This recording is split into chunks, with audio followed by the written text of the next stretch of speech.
All right, I've been waiting for this for a while. I ordered it yesterday. As you guys know, I really love soft images, and I've been using the black mist filter, quarter strength from K&F on my Osmo Pocket 3. That thing is pretty much like glued onto that camera. I think it looks really, really nice, and it takes off some of that digital edge.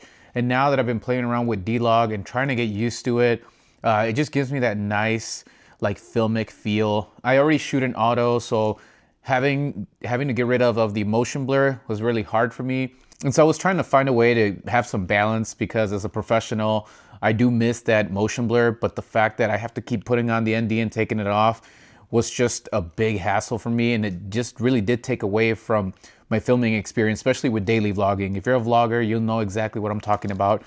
It is a pain. The Action 5 Pro, as you guys know, uses digital stabilizing. So what that means is that you need to have a shutter speed of at least over 100 to get rid of some of those jitters that you get in the background from the camera trying to stabilize the footage. The Osmo Pocket 3 uses a gimbal. It's more of a mechanical type of stabilizing, and it works very, very well. So, but the con is that when you put filters on it, they are so small and they're hard to take off, and the gimbal head's moving everywhere.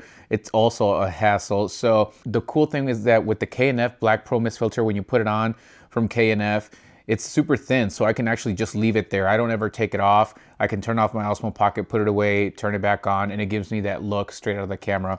And I'm gonna be doing the same thing with the Action 5, since I don't plan on using NDs. Unless I'm making a specific video about NDs, then that's when I'll use them, just for demonstration purposes. But other than that, most of the time when you guys see me using this thing, it's gonna be in full auto. I do set some parameters, which you can see on my other videos. And so this is gonna be my first one trying out for the Action 5. I did go with the quarter strength just because I do want it to be just a little bit stronger. 1/8 on a wide angle lens doesn't seem like you can barely see it. And the cool thing about these filters is that they're so cheap. I think this one was like less than $20. I think it was on sale. I do have some affiliated links on the description to this filter. So if you have an Action 4 or Action 5, I believe it's the same filter thread, but you can get one of these, slap it on. Now, unlike the ND filters, I think that this thing is like kind of like the lens cap cover that comes with this thing, where you have to unscrew it and then screw this on, which is gonna be cool because I just wanna leave this on. And because it is a screw-on cap, I think that you can stack ND filters over this and not have an issue with it. Now, remember guys, the more things you stack on a lens, the more the image is going to degrade, especially when you're using black mist filters, because black mist filters, that's exactly what they do. They kind of have like little specks and stuff on the glass to bloom those highlights and lift up the shadows and whatnot. This is what you get here, guys. A little filter. I don't have the Osmo Pocket 3, so this doesn't have a good close focusing. Let's see, can you guys see that? Probably not. I don't know how sharp you can see this. Maybe right here, but this is it. And it does look like we need to screw it in. So let's go ahead and take this one off. Pretty hard. I didn't realize how hard this thing was to take off. All right guys, here it is. We have the K&F quarter strength black diffusion filter on the Action 5 now. You guys let me know if you see a difference in this. We should probably go on a walk and check out and see what this looks like. I do see on the little tiny, it's hard to see on the little screen, but I do see all the blooming effect on it already just from like this frame right here. So, all right, let me grab my coat and let's take this thing out for a spin. Nice still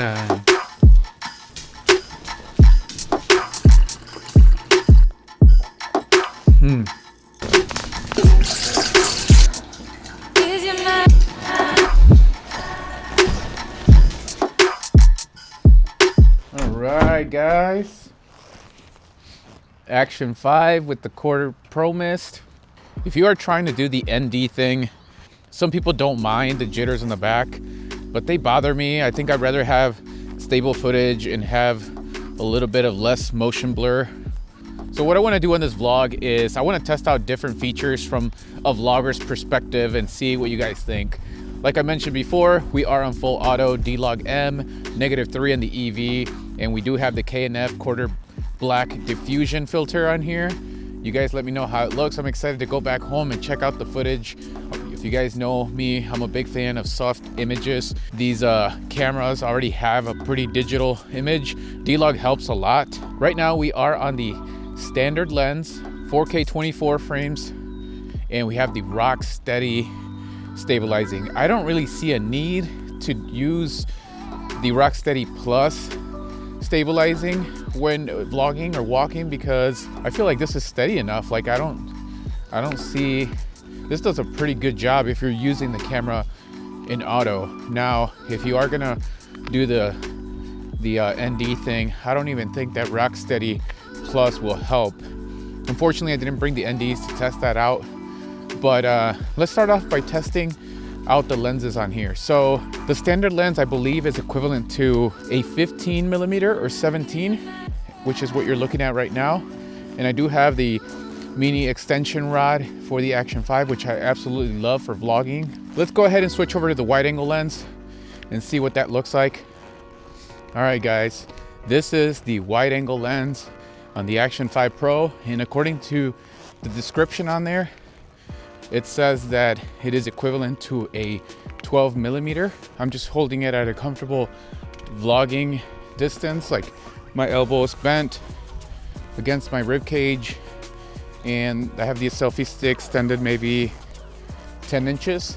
What do you guys think about this focal length? If I extend this selfie mini rod all the way, this is all the way right here. This is the kind of view that I'm getting. I actually kind of like it. You guys let me know. Check out the horizon too, because I want to test out the horizon steady thing.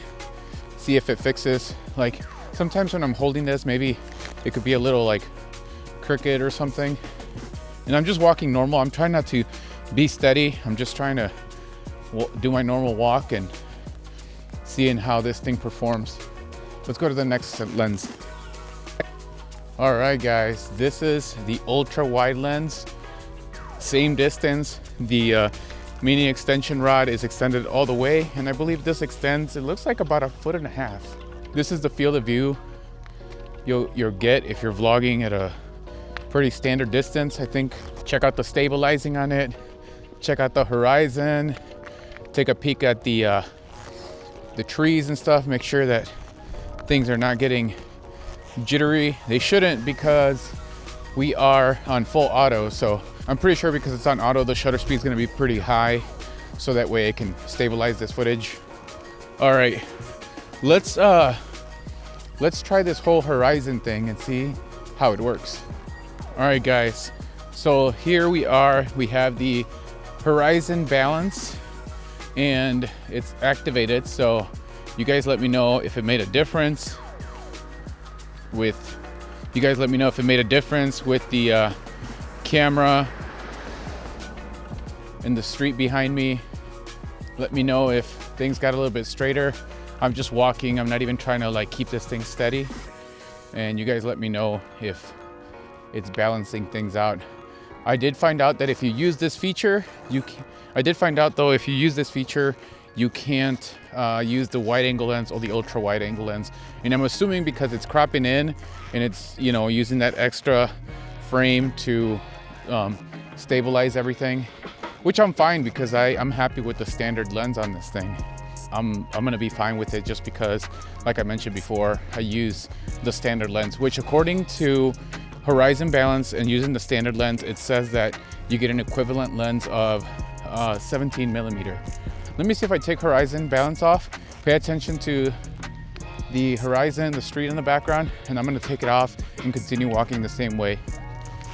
Horizon balance is taken off, and it does say that when you take it off and you go back to rock steady, the standard lens does change to a 15 millimeter equivalent. So you do get a wider field of view when you take it off. Again, I'm assuming because it's cropping in digitally and then using that extra space of the wide angle lens to, you know, stabilize everything. But I don't know. I don't think that, I mean, I get why you might want to keep the horizon a little bit better, because if you like are holding the selfie stick like this, does that bother you if I like tilt it over and I'm walking and everything's kind of like crooked or something?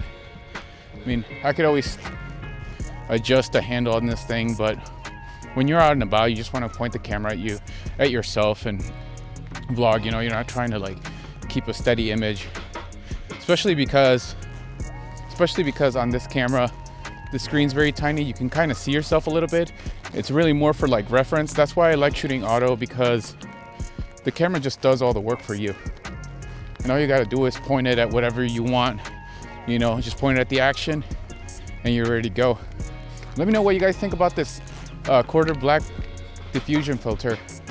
I'm excited to check out the footage. Rock steady. Stabilizing looks pretty decent, so I don't see myself going to the plus. Maybe if I was running, but I don't think I need to do that. Guys, I've been really loving the Action 5. I just love how wide it is. I love the picture. I can tell you already though that the Osmo Pocket 3 does have better low light on it. And obviously it's a different sensor. This is a lot smaller sensor. Osmo Pocket 3 has a bigger sensor, so better light performance. And the ISO values are a lot different. Like 100 ISO is not the same as 100 ISO on this thing. This thing starts at 100 and goes to 800 for the first level, where the Osmo Pocket 3 for D-Log-M I think starts at 50 and goes to like 100 or 200 or something like that. It's very different, but I have both going up to 1600 max on low light, just because this is how much I like to push this thing. Anything past that, the grain gets a little bit too heavy, and I don't want to mess around with any of that stuff too. And I really try not to add any denoising or anything in post if I don't have to. I actually like the grain a little bit that this produces at like 1600 ISO, just because it looks a little bit filmic. All right, I don't overthink these things. It's kind of crazy because I feel like a lot of people think of the thumbnail first and the title, and I hear that all the time, and maybe I should start doing that. I don't think about the thumbnail until after I'm done with the video. Like, I'll just film the video and then I'll find like one frame and I'll throw some random text on it, and then, you know, I'll make that my thumbnail. Obviously, you know, I'm probably not gonna get a lot of views or anything, because if people don't click, they don't watch. So maybe I should start putting a little bit more attention to my thumbnails. But at this moment, I'm just kind of trying to find my niche and find my audience still. I mean, I'm still, what, like 2 months, 2.5 months maybe into this thing, and just trying to post daily, trying to figure out things, getting feedback from you guys. I appreciate all the feedback you guys have been giving me. I hope you guys have been enjoying all the videos, the tutorials for your mom videos, which are supposed to be for like beginners, the Osmo Pocket videos, the vlogs, the personal growth, my stories, all that stuff. I just want to be able to share my journey with you guys, and I appreciate everybody that watches and comments and is here for me, and just for supporting a creator that loves making videos for you guys. So anyways, take it easy, guys. That was it for today. I hope these settings and this test footage helped you guys in your Action 5, or if you're looking at getting the Action 5. Hopefully this video and this Black Pro Mist can help you decide if you want to pick one up. But if you do, affiliated link at the bottom. Get me some Chipotle. Peace.